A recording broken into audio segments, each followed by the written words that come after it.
வள்ளுவன் சொல்றாரு ஒரு குறள் இல்லையா? சார்புணர்ந்து சார்புகெட ஒழுகி மற்று அழித்து சார்தரா சார்தரும் நோய். இந்த குறளை பிடிச்சுக்கோ.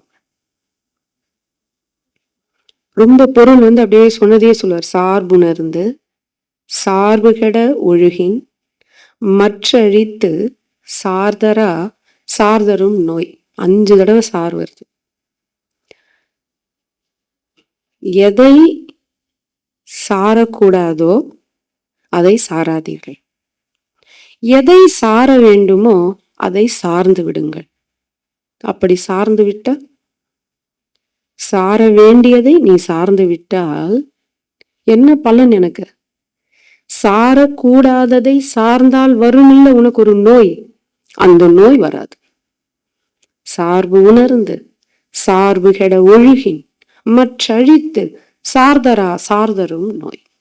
ஒரே பற்றுக்கோடு, நின் பற்றல்லால் வேறு ஒரு பற்றில்லை என்று யார் சொன்னார்களோ அவங்கெல்லாம் தான் சந்தோஷமா இருந்தாங்க.